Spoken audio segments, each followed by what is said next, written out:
নিশ্চিত আগামীকাল এই মাহফিলটা হবে না।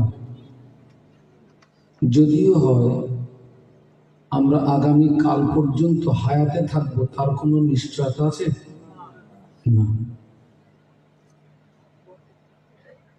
সেখানে কোরআন হাদিস তথা সরাসরিয়তের আলাপ আলোচনা হয়, ওই জায়গাটি জান্নাতের টুকরা হয়ে যায়।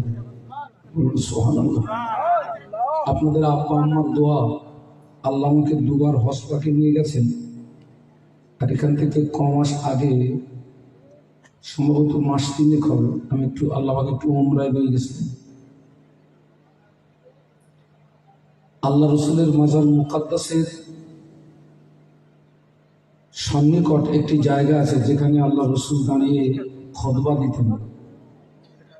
ঠিক ওখান থেকে শুরু করে আল্লাহ রসুলের মাজার মুকাদ্দাস, মাঝখানে একটা খালি জায়গা।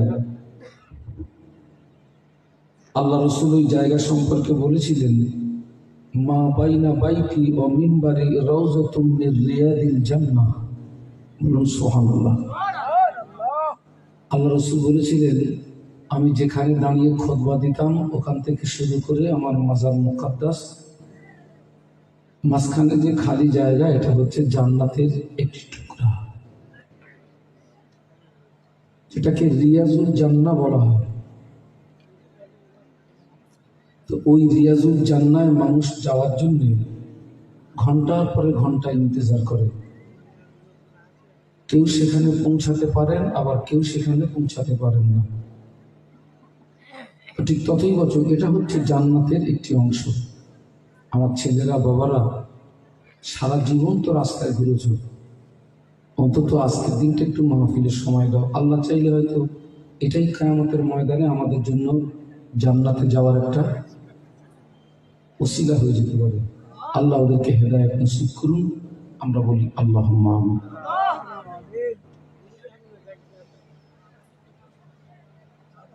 নাহমাদুহু ওয়া নুসাল্লি আলা রাসূলিহিল কারীম।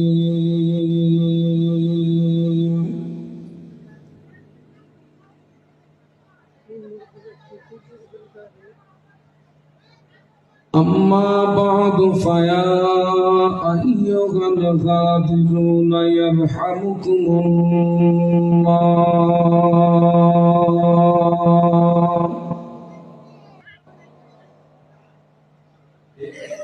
আর একটু কথা বলি, এই যে আমরা নবীর সামনে দরুদ পড়ি, লাভ আমাদের না বিশ্ব নবী?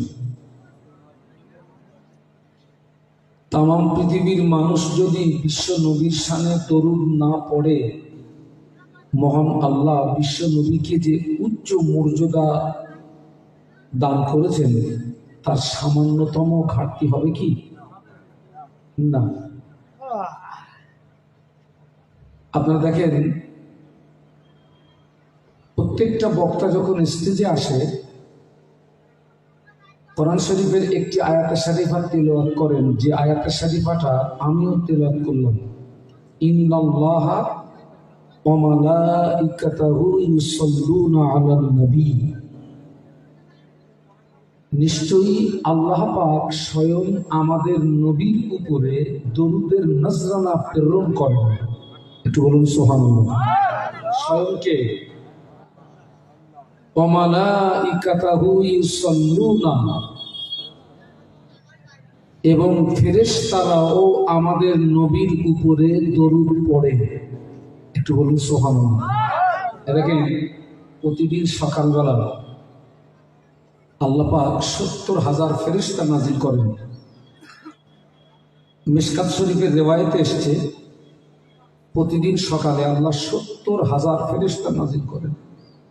ওই 70,000 ফেরেশতা আল্লাহ রসুলের মাজার মুকাদ্দাসের চারিপাশে ঘিরে দাঁড়িয়ে তাদের নূরের ডানাগুলো মেলে দিয়ে আমাদের নবীর উপরে দরুদ পড়ে। একটু সবাই মিলে বলুন। এই ফেরেশতাদের সময় হচ্ছে সকাল থেকে সন্ধ্যা। সন্ধ্যাবেলা এই ফেরেশতারা চলে যাবে, আল্লাহ আবার নতুন 70,000 ফেরেশতা পাঠান। যে ফেরেশতারা চলে গেলেন, কিয়ামত পর্যন্ত আল্লাহ রসুলের মাজার মুকাদ্দাসের পাশে দাঁড়িয়ে দরুদ পড়ার সুযোগ আর হবে না। আল্লাহর কোনো বান্দা যদি নবীর প্রতি একবার মোহাব্বতের সঙ্গে দরুদ পড়ে, শর্ত হচ্ছে মোহাব্বত। শর্ত কি?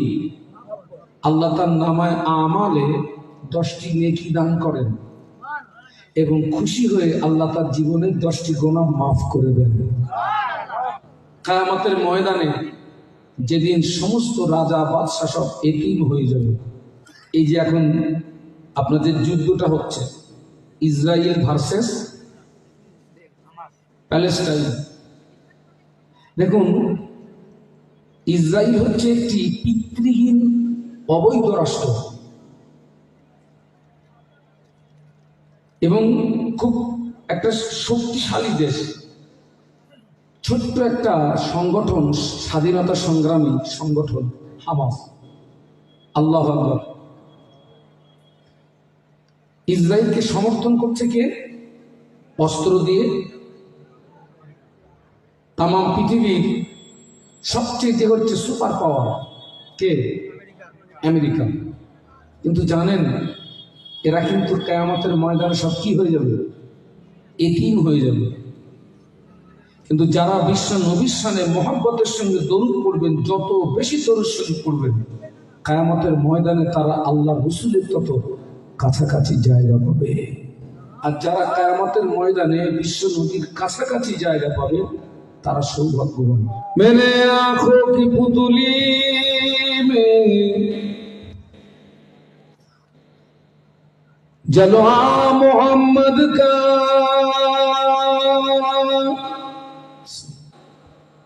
मेरे दिल के आईने में नक्शा है मोहम्मद का। कोई जन्नत में जाएगा, कोई दोज़ख में पहुंचेगा। मदीने की तरफ दौड़ा दीवाना मोहम्मद का। আমি আপনাদেরকে কিছু কিছু কথা জিজ্ঞাসা করবো, আপনারা আমার সঙ্গে একটু কথা বলবেন।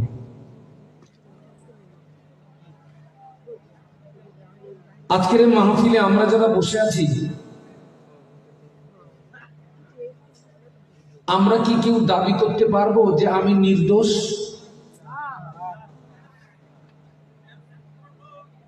আল্লাহ রসুল বলেছেন একজন মানুষ পানিতে নামবে অথচ তার পায়ে পানি লাগবে না, এটি অস্বাভাবিক। পানিতে নামলে পায়ে পানি লাগাটা স্বাভাবিক। আবার রসুল বলেছেন মানুষ পৃথিবীতে বিচারণ করবে অথচ গুনাহ হবে না, এটিও অস্বাভাবিক। মানুষ হিসাবে পৃথিবীর জমিনে বিচারণ করতে গেলে গুনাহ হওয়াটাও স্বাভাবিক। আল্লাহ রসুল বলেছেন কুল্লু বানি আদম খাত্তাউন, প্রতিটি আদম সন্তান গুনাহগার। আমরা সবাই কি কম বেশি, তবে আমরা প্রত্যেকেই গুনাহগার। এই গুনাহ করার পরে আমি যদি তওবা না করি, আমি যদি আল্লাহ পাকের কাছে ক্ষমা না চাই, আমি যদি মাফি না চাই, আমার লাভ কতটা, ক্ষতি কতটা? নিশ্চয়ই আপনারা সকলে জানেন আমাদের আদি পিতা আদম আলাইহিস সালাম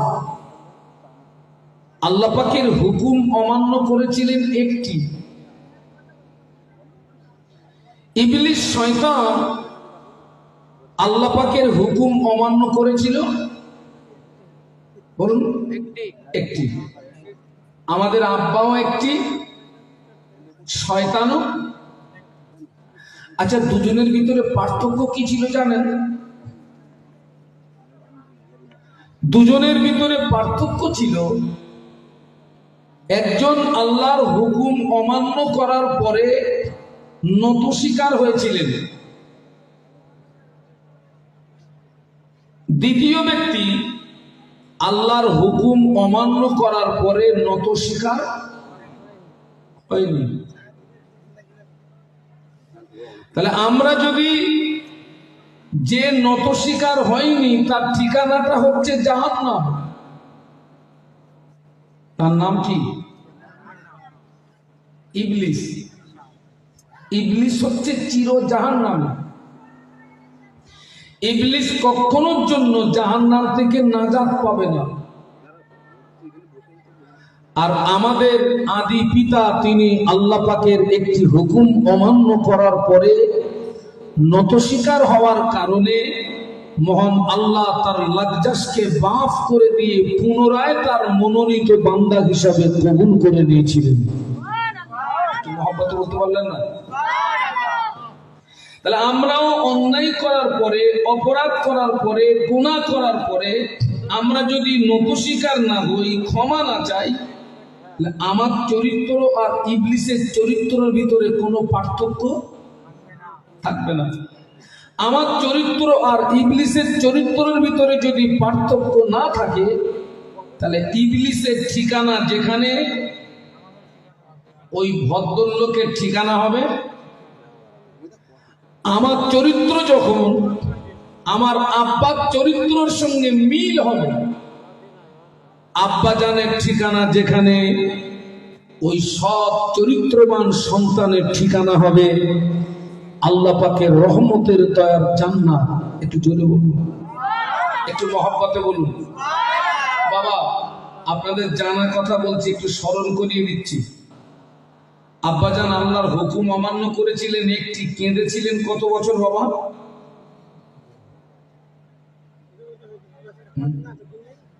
জানেন? 300 বছর মতন্তরে 350 বছর। একটু সকলে জবান খুলে বলুন তো আল্লাহ আকবার। না হয়নি, আর একটু আওয়াজ করুন, বলুন আল্লাহ আকবার। হুকুম অমান্য করেছিলেন একটি, কেঁদেছিলেন 300 বছর মতন্তরে। আল্লাহ পাক হযরত আদম আলাইহিস সালামকে যখন জান্নাত থেকে বিতাড়িত করলেন, এবং আমাদের আম্মাকে, আমাদের আব্বাজান জান্নাত থেকে বিতাড়িত হওয়ার পরে এত লজ্জিত হয়েছিলেন, শর্মিন্দা হয়েছিলেন, লজ্জায় শরমে 40 বছর আল্লাহর আসমানের দিকে মাথা উঁচু করে তাকাননি। কত বছর? লজ্জায় শরমে সবসময় কাঁদতে। রব্বানা যালামনা আনফুসানা ওয়া ইল্লাম তাগফির লানা ওয়া তারহামনা লানাকুনান্না মিনাল খাসিরিন। আল্লাহ, অত্যাচার করেছি নফসির উপরে, জুলুম করেছি নফসির উপরে, আপনি যদি মাফ না করেন, আপনি যদি ক্ষমা না করেন, আমি আদম ক্ষতিগ্রস্তদের দলভুক্ত হয়ে যাব।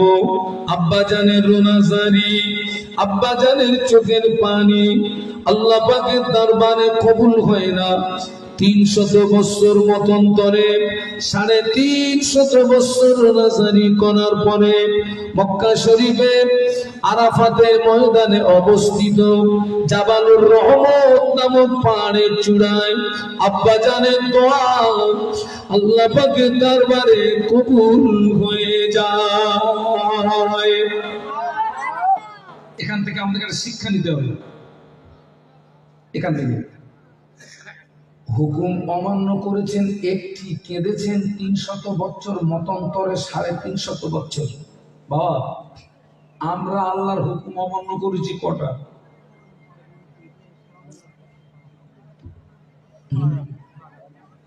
অগণিত। কেঁদেছি কটা দিন? ক্ষমা চেয়েছি কটা দিন? আহা,